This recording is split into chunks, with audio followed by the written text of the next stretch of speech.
rin siguro gamitin ni Manny Pacquiao to para magpahinga ng konti as he has received some telling blows. Manny Pacquiao! Napakalapit na kaibigan. Si Al Mendoza. Pinuturing na natin parang kapatid na rin. Al Mendoza at saka yung mga buong staff ng sports section na Inquirer. Oo. At lahat ng kasamahan natin sa sports writing fraternity. Sila Ding Marcelo, sila Lito Tacuan, sila Rudy Navarro. At ang isang kailangan batiin natin dito si Ben Avalos dahil siyang main backer. Si Manny Pacquiao doon galing. Oo, at nagdidepensa rin ng corona ang kanyang anak ngayon sa mayorship ng Mandaluyong.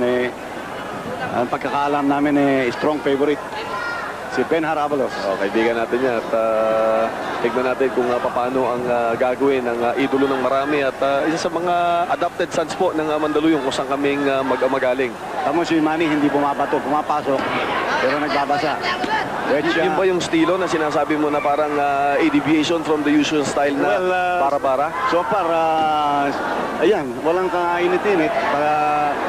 Kapitik-pitik lang. Dati yung pagputok, ando na. Pasok na, ratrap na agad. Nakasimangot na, di ba? Parang snorting bull. Ngayon, parang relaxed Manny Pacquiao, no? Parang nakikiramdam. Pero pag nakakita yan, baka, ayun, sumusugod na yun ako. Sumusukat. Napakatsaga. Ibang mukhang akala ko binibola, sabi ko Manny, baka binobola mo kung hindi ganyan ang estilo mo. Hindi ko yan, dahil minsan pagka nanggigigil ako, nawawala yung focus ko. At true enough, nangyari yan sa laban niya kay Nidal Hasen. Natamaan siya nung fourth round bout. Fourth round. At saka ang takot niya rito, yung kaliwa nito. Chin, panoorin mo raw yung kaliwa nito dahil matalas. Yun ang, lagi yung nakababa itong kanan ni Manny, kaya medyo may delikado rin, ano? Parehong kaliwete po itong magkatapat na ito. Manny, of course. Masama ito, baka manggigil, makatikim ng he should not be able to smell blood this early, kundi mawawala dun sa initial plan niya. Yung kanila pong fight plan is not to press the attack early. Pakiramdaman, stick the jab, galaw-galaw. Hindi, ang sinabi nito si Wetcha na nakaputi, if he goes for a knockout, I'll knock him out first. Yun ang sabi niya kahapon. Pero si Manny going to the body. Unusual style by Manny Pacquiao. Meron, no? Meron nga yung kaliwa. Uy, kailangan si Manny ng kanan. Kailangan yung taas niya yung kaliwa niya yan. Delikado yan. At kung malalaman niyo po, this early should be told na itong po si Wetcha, dalawang talo dito, parehong decision lang. Tama yun, no? Hindi to push over. At ang sinurvive niya po ay no less than Gatti Espadas, the featherweight WBC champion na nagpahiga kay Luisito Espinosa last year. Actually ended the career of Luisito Espinosa, no? Si Guti Espadas ng Mexico. Ginawa ang laban na yun sa Merida, no? Mexico. Pero si Manny, tignan mo, hindi pinapalo. Nakataas po ang kamay ni Manny. Ayun, ang tamang ginagawa niya. At ang gagawin niya pala dito pagkada 10 seconds. Ayun. Nung araw, yun ang pasikat niya ng style na yan, si Sugar Pang. Wetya sa moklang, dalawang talo, hindi higa. Parehong desisyon. Manny Pacquiao, dalawang talo, parehong higa. Hindi ho nakakatawa to dahil hindi natin alam ang mangyayari. Extremes no? Napaka-importante pong laban ni Manny Pacquiao to dahil siya po yung naka-schedule sa isang American stint. May kampanya siya dyan sa starting May 17. Importante para sa kanya para makapag-create ng konting ingay daw, no? Ma-anunsyo kung anong meron si Manny Pacquiao ng Pilipinas sa American market. Ang tendency ni Manny, binababa yung glove sa loob. Ayan, mabuti ginagawa niya. Trainers po ni Manny Pacquiao, si Buboy at si Nonoy Neri. At si Buboy, parehong mga barkada ni Manny. Nanggigil si Manny Pacquiao. Pero lumabas din kagad.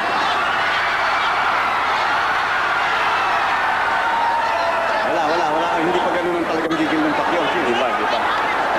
Biglang hinatak, sinusubukan yung hukayin yung ilalim, tapos biglang inaangat, Ayun, gigil yung mahaba ang kanan ni Manny. Tapos niya kailangan ng kaliwa. Pero mas dami yung kaliwa at sino nito. Hindi pa kumukulik ang kaliwa nito. Mataas din po ang percentage ng knockout dito si Wetcha. Sumuwak lang yung Thailand. Nakarol yun. Patulak. Tsaka nakarol yung mukha ni Manny.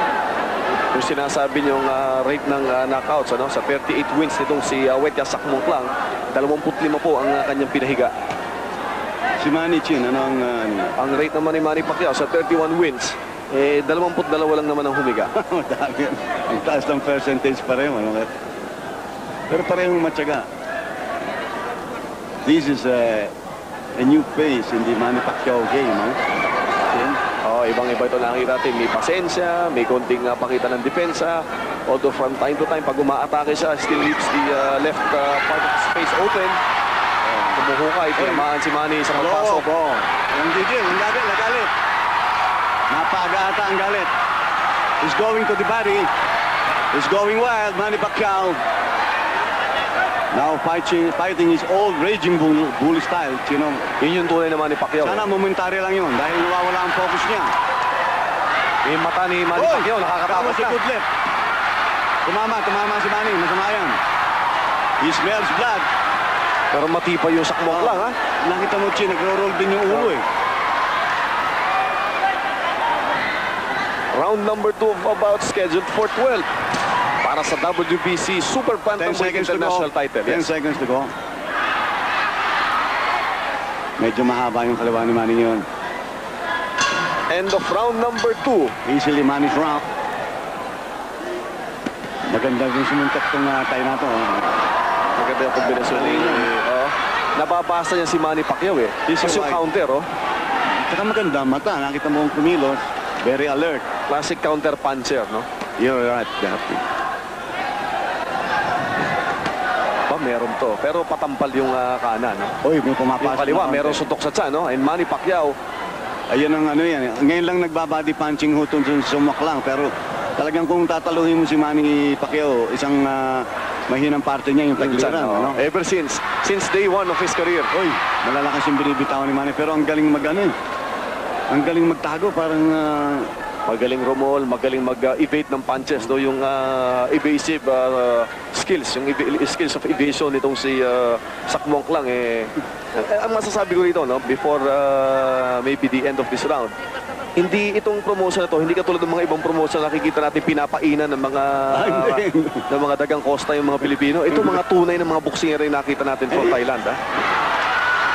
Ang galing mag-roll, Chino. Tsaka nawawala yung ulo. Saka may bigay, ha? Nakita mo yung kanan na yun, no? Mag-iingat si Manny doon sa kanan na upper.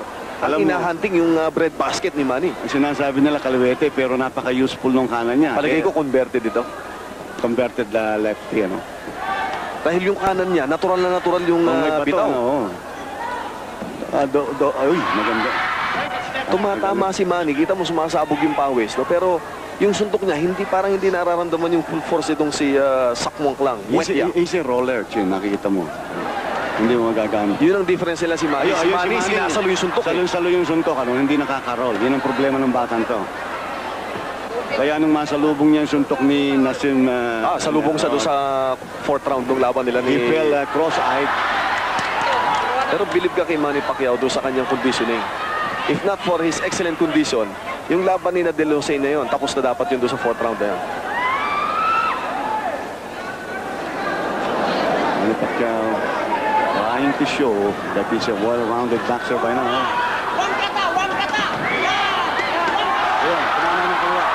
Napatras, Ngayon lang yata niya naramdaman yung suntok, pero recover agad, Ay, hindi. Tingnan mo yung paa, yung kaliwa, parang gumigewang-gewang. 10 second warning. Pagkatapos po ng round na to, we'll take a quick break at babalikan po natin as Manny Pacquiao now is slowly finding his range against a game Wepia Sakmok lang. For the 5th time. Chin, panglimang depensa. Wala nung matalo siya nung 1999, ano? Doon sa kay Medgowen 3K battery. Oh, and then kinuha niya to nung late 1999. Sunod, 4 na beses niya yung naidepensa. May streak siya doon, at panipagsak yung mga kalaban niya. But here, he is finding, hindi mo masasabing evasive, no? Yung sinasabi natin, magaling sumukat na suko. Ito. Low blow.